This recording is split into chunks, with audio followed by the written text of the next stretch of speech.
Terima kasih Anda masih bersama kami. Bagi Anda yang baru saja bergabung, kami hadirkan kembali 3 berita utama hari ini. Ratusan anggota geng motor melakukan penyerangan di Desa Amplas Percut Situan, Kabupaten Deli Serdang. Sebanyak 257 makam muslim di Kecamatan Sitalasari, Kota Pematang Siantar digusur untuk pembangunan jalan tol.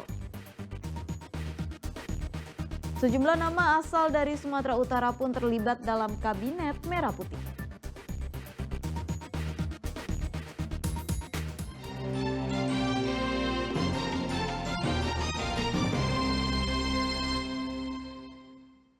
Kabinet Merah Putih, sebutan untuk kabinet di bawah pemerintahan Prabowo Subianto dan Gibran Rakabuming Raka.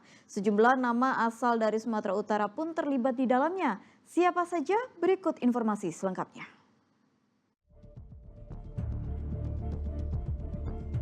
Presiden Republik Indonesia Prabowo Subianto resmi mengumumkan nama kabinetnya di bawah pemerintahannya bersama Wakil Presiden Gibran Rakabuming Raka, Kabinet Merah Putih. Kabinet Merah Putih Prabowo Subianto dan Gibran Rakabuming Raka diisi oleh 48 menteri dan 5 kepala badan, serta 56 orang mengisi posisi wakil menteri. Dari jumlah tersebut ada beberapa orang yang berasal dari Sumatera Utara. Marwarar Sirait menjabat Menteri Perumahan dan Kawasan Pemukiman. Marwarar Sirait lahir di Kota Medan, Sumatera Utara pada 23 Desember 1996. Ara memulai karir politiknya di PDIP pada tahun 1999. Pada pemilu 2004 hingga 2014 atau 2 periode, ia menjadi anggota DPR RI di Komisi 11 yang membidangi keuangan, perencanaan pembangunan, dan perbaikan. Selain kiprahnya di legislatif, Ara juga memiliki peran penting dalam mendukung kampanye Jokowi pada Pilpres 2014. Koordinator bidang hukum, hak asasi manusia, imigrasi, dan pemasyarakatan. 3. Dr. Oto Hasibuan menjabat Wakil Menteri Koordinator Bidang Hukum, HAM, Imigrasi, dan Pemasyarakatan. Ia lahir 5 Mei 1955 di Pematang Siantar. Oto adalah sosok yang dikenal luas di Indonesia sebagai pengacara andal dan pengusaha. Saat ini ia menjabat Ketua Umum Perhimpunan Advokat Indonesia. Oto juga merupakan seorang pengusaha bisnis golf ternama di Jakarta. 11. Dr. Haji R. Muhammad Syafi'i SH M.Hum, Wakil Menteri Agama. 12. Muhammad Syafi'i, Wakil Menteri Agama. Politikus senior Partai Gerindra ini akrab disapa Romo. Pria kelahiran Medan 21 Oktober 1959 ini meniti karir dalam dunia politik bersama Partai Persatuan Pembangunan. Ia kemudian bergabung bersama Gerindra dan berhasil 2 kali lolos ke Senayan sebagai anggota DPR RI, yakni periode 2014-2019 dan 2019-2024. Romo juga tercatat sebagai anggota Badan Legislatif dan anggota Badan Pengkajian MPR RI. Todo Tua Pasaribu, Wakil Menteri Investasi dan Hilirisasi, Wakil Kepala Badan Koordinasi Penanaman Modal. Todo Tua Pasaribu, Wakil Menteri Investasi Hilirisasi, Wakil Kepala BKPM. Ia menjabat sebagai Wakil Ketua Tim Kampanye Nasional untuk pasangan Prabowo Subianto dan Gibran Rakabuming Raka pada pemilihan Presiden 2024. Sebelum menjadi Waketum TKN, ia sempat memimpin sebuah perusahaan holding investasi sebagai Chief Executive Officer atau CEO Bomba Group. Menteri Komunikasi dan Digital. Mutia Hafid ditunjuk sebagai Menteri Komunikasi dan Digital. Mutia mengawali karir sebagai jurnalis sebelum terjun ke dunia politik. Ia juga merupakan anggota DPR RI dari Partai Golkar asal Dapil Sumatera Utara I pada periode 2019-2024. Mutia menjabat sebagai Ketua Komisi 1 DPR RI yang merupakan mitra Menkominfo.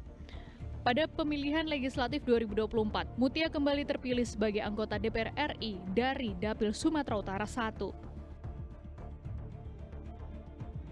Bersediakah saudara-saudara untuk diambil sumpah janji?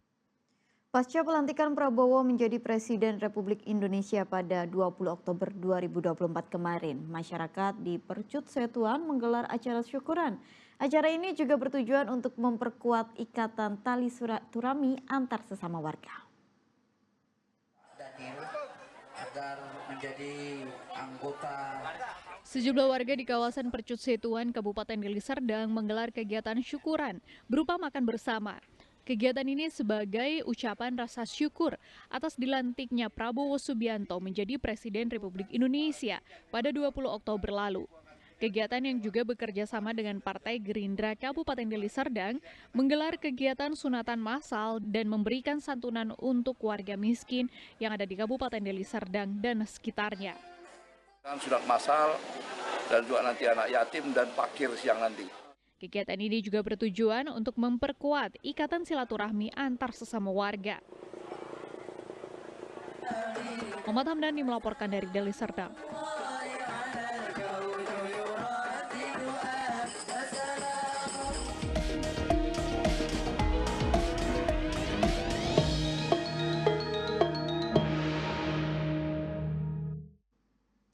Calon pasangan Gubernur Sumatera Utara nomor urut 1, Bobi Afif Nasution dan wakilnya Surya optimis menang di Kabupaten Asahan.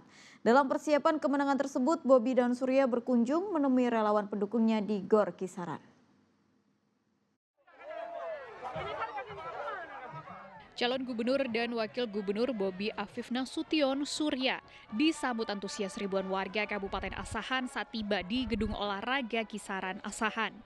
Pasangan calon gubernur dan wakil gubernur Sumatera Utara ini hadir di Kabupaten Asahan dalam pengukuhan pemenangan relawan Bobi Surya. Pasangan calon gubernur wakil gubernur Bobi Surya yakin akan memenangkan pilkada dengan target 80% suara di Kabupaten Asahan. Dalam menghadapi debat 30 Oktober nanti, Bobi menyatakan telah siap melawan rivalnya Edi Rahmayadi.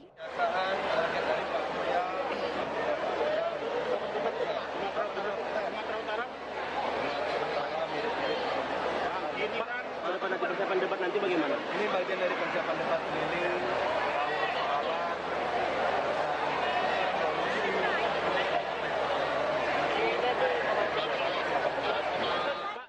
Bobi berjanji akan menjadikan Sumatera Utara menjadi lebih maju dengan rangkaian program kerja yang sudah dibuat olehnya dan tim.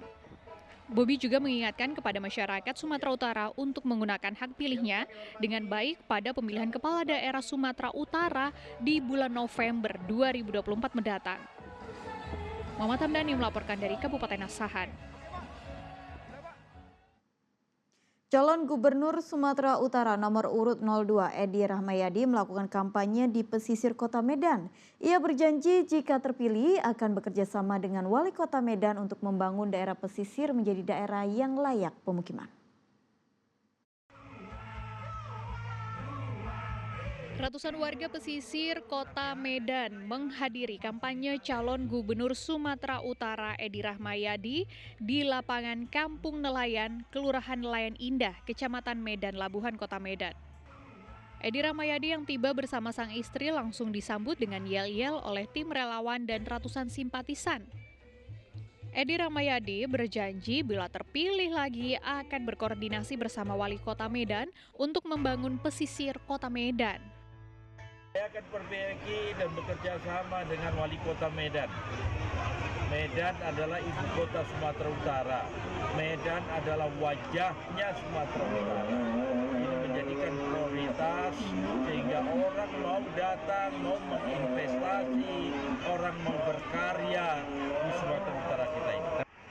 Kegiatan kampanye calon Gubernur Sumatera Utara nomor urut 2 ini ditutup dengan bersilaturahmi kepada para abang tukang becak di lokasi kampanye. Muhammad Hamdani melaporkan dari Medan.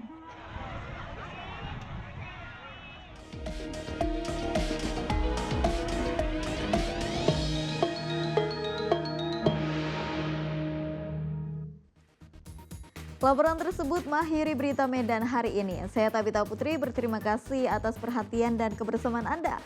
Selamat beraktivitas dan sampai jumpa.